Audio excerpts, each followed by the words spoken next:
Hello everyone and welcome back to all about mass com. आज के हमारे इस वीडियो में हम जानेंगे जोसेफ पुलित्ज़र के बारे में। जोसेफ पुलित्ज़र कौन थे और उनकी अचीवमेंट्स क्या क्या थीं और वो किस तरीके से हमारे मास कम्युनिकेशन एंड जर्नलिज़म से जुड़े थे।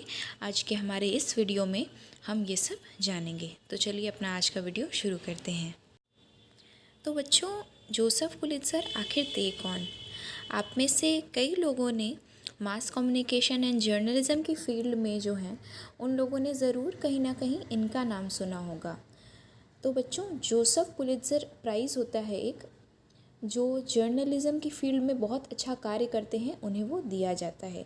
बच्चों, आप ये समझ सकते हैं कि जिस तरीके से फ़िल्म इंडस्ट्री में जो फिल्में बहुत अच्छा प्रदर्शन करती है उसे ऑस्कर मिलता है, सबसे बड़ा अवार्ड उसे माना जाता है, उसी तरीके से हमारी जो फील्ड है जर्नलिज़म उसमें बहुत अच्छी एक्सीलेंस परफॉर्मेंस करने पर ये जोसेफ पुलित्ज़र प्राइज़ मिलता है। मगर ये जोसेफ पुलित्ज़र आखिर थे कौन, हम उसके बारे में अब अपने आगे के वीडियो में चर्चा करेंगे। जोसेफ पुलित्ज़र का जन्म हंगरी के माको शहर में 10 अप्रैल 1847 में हुआ था, यानी कि 10 अप्रैल 1847। उनके पिता का नाम यानी उनके फादर का नाम फिलिप पुलित्ज़र था और उनकी माता का नाम यानी मदर का नाम लुई बर्गर था और वो लोग ग्रेन डीलिंग का काम करते थे। जोसेफ पुलित्ज़र ने बचपन से ही प्राइवेट ट्यूटर से अपनी जो है एजुकेशन ली थी और अपने प्राइवेट ट्यूटर से ही उन्होंने जर्मन, फ्रेंच और थोड़ी बहुत और लैंग्वेजेस थी वो उन्होंने सीखी थी। ऐसा माना जाता है कि उनकी विजन जो थी वो थोड़ी वीक थी, मीन्स आई साइट थोड़ी वीक थी और उनके लंग्स में भी थोड़ी प्रॉब्लम थी, जिसकी वजह से वो यूरोप में आर्मी में शामिल होना चाहते थे मगर नहीं हुए क्योंकि उनकी हेल्थ की वजह से उन्हें हटा दिया गया था। मीन्स बच्चों, मेडिकल चेकअप जो होते हैं उसमें उन्हें हटा दिया गया था। जिसके बाद 1864 में उन्होंने हंगरी छोड़ दिया और वो यूनाइटेड स्टेट्स चले गए। सोल्जर उन्हें बनना था, सोल्जर बनने के लिए वो अपना सिटी कंट्री छोड़ करके वो यूनाइटेड स्टेट्स चले गए। और उस समय 1861 से 1865 के बीच में अमेरिका में जो है सिविल वॉर चल रही थी। नॉर्दर्न और साउथर्न अमेरिकन स्टेट्स में स्लेवरी के ऊपर उनके बीच में गुलामी को लेकर उनके बीच में जो है फ़ाइट चल रही थी, जिसमें जोसेफ पुलित्ज़र ने भी हिस्सा लिया था। बच्चों, जब ये वॉर ख़त्म हो गई उसके बाद जोसेफ पुलित्ज़र के पास तो कोई काम नहीं था, तो उन्होंने वेटर का काम करना शुरू कर दिया। मीन्स उन्होंने काफ़ी सारी पार्ट टाइम जॉब्स करनी शुरू कर दी, जैसे टैक्सी ड्राइवर वगैरह की, और वो सेंट लुइस मिसूरी पर जाकर के वो सेटल हो गए। उसके बाद बच्चों, जोसेफ पुलित्ज़र ने वेस्ट लीश पोस्ट करके एक न्यूज़पेपर होता था, उसमें एज अ रिपोर्टर उन्होंने जॉब पकड़ ली, जिसके बाद बहुत कम समय में उन्होंने काफ़ी तरक्की प्राप्त कर ली। इसके बाद बच्चों, जोसेफ पुलित्ज़र ने अपने खुद के भी पेपर स्टार्ट कर दिए। उन्होंने बहुत सारे अपने खुद के भी पेपर चलाने शुरू किए थे, जिसमें से द इवनिंग वर्ल्ड काफ़ी ज़्यादा फेमस था। अपने न्यूज़पेपर्स में पुलित्ज़र पॉलिटिकल करप्शन जो होता था उसे दिखाते थे, इन्वेस्टिगेटिव रिपोर्टिंग जो होती थी वो दिखाते थे, और उन्होंने अपने न्यूज़पेपर में कॉमिक्स, स्पोर्ट कवरेज, वुमेंस का फैशन कवरेज वगैरह भी अपने उन्होंने पेपर में छापना शुरू कर दिया। बच्चों, जर्नलिज़म को लेके जोसेफ पुलित्ज़र के कुछ आइडियल्स थे जो उन्होंने बताए थे और बाद में बाकी सारे जो जर्नलिस्ट थे उन्होंने वो अपनाए भी। तो उन सारे आइडियल्स को मैं आपको बताना चाहूँगी। तो पहला जो आइडियल है वो है giving a factual and understandable account of event.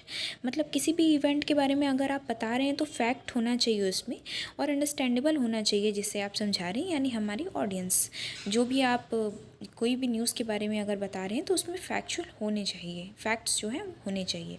Second ideal था उनका कि making journalism a medium for criticism and exchange of ideas. मतलब जर्नलिज्म, अगर हम कोई गलत चीज़ है तो हम उसे क्रिटिसाइज़ भी कर सकें, और अगर कुछ इन्फॉर्मेटिव है तो वो हम एक्सचेंज भी कर सकें। जर्नलिज्म को कुछ इस तरीके का होना चाहिए। थर्ड जो उनका आइडिया था वो था providing proper information about different sections of the society. अगर हमारी सोसाइटी है, अर्बन है, रूरल है, बटी हुई है, डिवाइडेड है, तो उसके बारे में एक अच्छे से जानकारी जो है हम प्रोवाइड करनी चाहिए जनता को।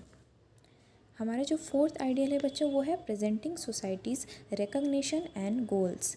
मतलब सोसाइटी के क्या रिकग्निशंस हैं, क्या गोल्स हैं, वो भी जो है जर्नलिस्ट का काम होता है वो प्रेजेंट करें। फिफ्थ जो उनका आइडियल था वो था providing readers with an intellectual and rational dose.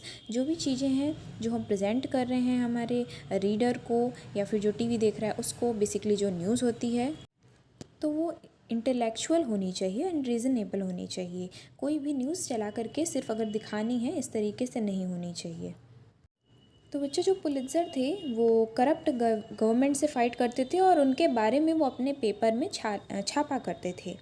और जो भी ट्रूथ होता था वो चीज़ दिखाते थे, कभी बायस्ड नहीं होते थे। भले ही उनको लीगल थ्रेट्स मिले या उन्हें एक्सपोज करने की धमकियाँ दी जाएं, फिर भी जो सच्चाई होती थी वो जनता तक पहुंचाते थे।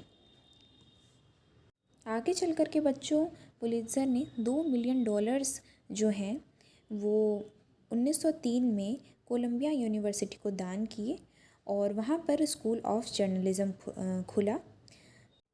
30 सितंबर 1912 को ये स्कूल जो है खुला था। 1903 में पुलित्ज़र ने $2 मिलियन दान दिए थे कोलंबिया यूनिवर्सिटी को। उसके बाद बच्चों क्या होता है, इसे कहीं ना कहीं दुनिया का पहला जर्नलिज़्म का जो है कॉलेज या स्कूल भी माना जाता है। और यहीं से इसी कॉलेज यूनिवर्सिटी से जो है कि शुरुआत हुई थी। लोगों को जो भी बहुत एक्सीलेंट परफॉर्मेंस देता है जर्नलिज़्म में उसको क्या किया जाता है, अवार्ड दिया जाता है। 29 अक्टूबर 1911 में जोसेफ पुलित्ज़र की मृत्यु हुई थी। तो बच्चों कुछ इस तरीके से था जोसेफ पुलित्ज़र की जो है जीवन काल, और उन्हें क्यों लोग जानते हैं, उनके क्या अचीवमेंट्स हैं, कहीं ना कहीं कैसे वो स्ट्रगल करते करते जर्नलिज़्म की फील्ड में आए और कैसे वो उनका फोटे बन गया, कहीं ना कहीं कैसे उन्होंने अचीवमेंट प्राप्त की और उसमें वो काफ़ी आगे चलते चले गए। उसके बाद इसी फील्ड में आगे जाकर उन्होंने जर्नलिज़्म को बढ़ावा दिया, एक यूनिवर्सिटी भी ओपन की और आज उनके नाम से ही जर्नलिज़्म जाना जाता है। मतलब जिस तरीके से ऑस्कर अवार्ड होता है फिल्म इंडस्ट्री में, लोगों के लिए, एक्टर्स के लिए बहुत बड़ी बात होती है, बहुत बड़ा अवार्ड होता है, उसी तरीके से हम जर्नलिस्ट जो होते हैं हम लोगों के लिए भी एक बहुत बड़ी ये अचीवमेंट है। तो बच्चों ये था हमारा आज का वीडियो।